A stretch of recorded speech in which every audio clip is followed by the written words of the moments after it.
ভেলপুরি বানানোর প্রস্তুতি চলছে। আলু ম্যাশ করে ওর মধ্যে একটু বিট নুন ভাজা মশলা দিয়ে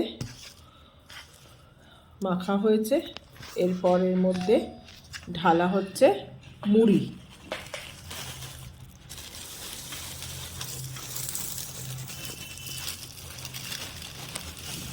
ভেলপুরি খেতে আমার ভীষণ ভালো লাগে। ঝালমুড়ির থেকেও আমার ভেলপুরিটা বেশি ভালো লাগে। একটাই কারণ, ওই মিঠা চাটনির স্বাদটার জন্য। আর মিঠা চাটনি আমাদের বাড়িতেই বানানো হয়, আমরা কিনি না মিঠা চাটনি। মা বাড়িতেই মিঠা চাটনি তৈরি করে।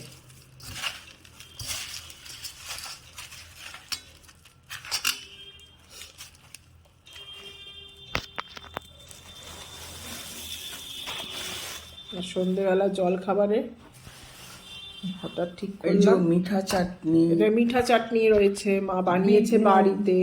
বিট নুন তো আছে, এর তারপরে ধনে পাতা কোচানো আছে, পেঁয়াজ কোচানো আছে, কাঁচা লঙ্কা আছে, কিছু পরে যখন পাপড়ি টাপড়িগুলো দেবো তখন দেখানো যাবে।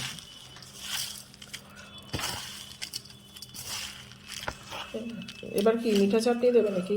না না, একদম ইয়ে হয়ে যাবে। মিঠা চাটনি পরে দেবো।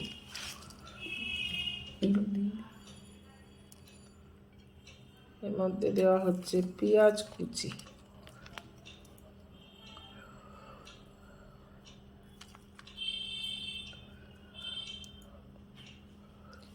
ধনে পাতা কুচি একটু দিয়ে দিলাম।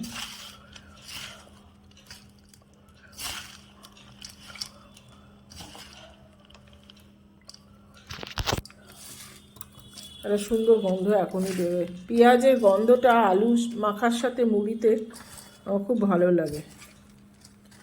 ধনে পাতা মাখা হচ্ছে, ধনে পাতার একটা আলাদা ফ্লেভার তো থাকেই, এবং খুব সুন্দর একটা গন্ধ বেরোয় তার জন্য। একদম কচি ধনে পাতা পেয়েছি।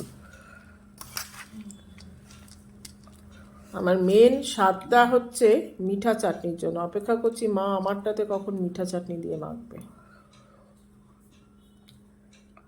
এবার একটু কাঁচা লঙ্কা কুচি দিয়ে দেবো। এটা কাঁচা লঙ্কা কুচি দেবে, একটু ঝাল ঝাল হবে। এটা কাঁচা লঙ্কা কুচি দেওয়া হচ্ছে। মা খুব ঝাল খেতে পারে, আমি অতটা আবার ঝাল খেতে পারি না। যার যার ব্যাপার এটা। তাও তোমার জন্য কম দিয়েছি। হ্যাঁ, আমি তো বললামই যে আমি অত ঝাল খেতে পারি না, তুমি খুব ঝাল বেশি খাও। তিন্নি মোটামুটি খায়। এবারে পাপড়িগুলো ভেঙে দেবো। পাপড়ি ভেঙে দিচ্ছে মা এর মধ্যে। এবার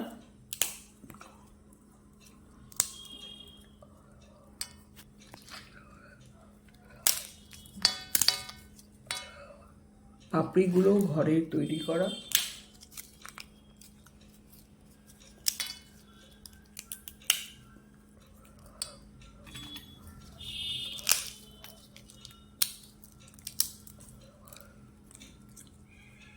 আমার এই যে মুড়ি নিয়ে নিয়েছি আমার ভাগ। এবার আমি আমার মুড়িতে এই মিঠা চাটনিটা নিজে নেব। তার কারণ হচ্ছে মা আমাকে বেশি মিঠা চাটনি নিতে দেয় না, ওই জন্য আমি আমার মতন নিয়ে নিচ্ছি। আমার মিঠা চাটনি দিয়ে খেতে খুব ভালো লাগে মুড়িটা, এই জন্যই আমার ভেলপুরি খুব ভালো লাগে।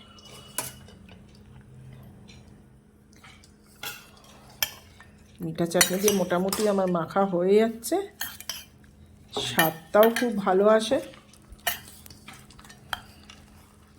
এই মিঠা চাটনিটা আমরা মা আমাদের ঘরেই বানিয়েছে নিজে,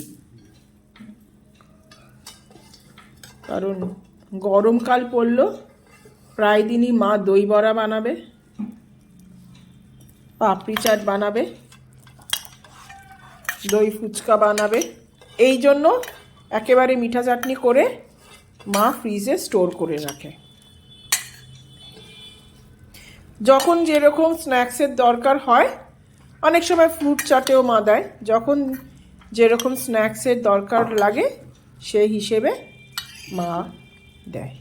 এই যে আমার তো এবার হয়ে গেছে ভেলপুরি আমার তৈরি। আমি আমার ইচ্ছে মতন একটু ঝুরি ভাজা ছড়িয়ে নিচ্ছি। এটা আমার আমার ভেলপুরি মা মোটামুটি একটা তৈরি করে দিল, কিন্তু মিঠা চাটনিটা আমিই মেশালাম, কারণ আমি জানি মিঠা চাটনির পরিমাণটা বেশি দেবে না আমাকে। এই যে আমাদের ইভিনিং স্ন্যাক্স আজকে রেডি হয়ে গেল, যে মায়েরও স্ন্যাক্স রেডি। মাসি তো মিঠা চাটনি খায় না বলে ওর ঝালমুড়ি হয়ে গেছে এটা। আর আমি বাদাম ভাজা নিই না, যদিও এখানে বাদাম ভেজে রেখেছে। কেমন লাগলো আমাদের স্ন্যাক্স বানানো ভেলপুরি একটু জানাবেন।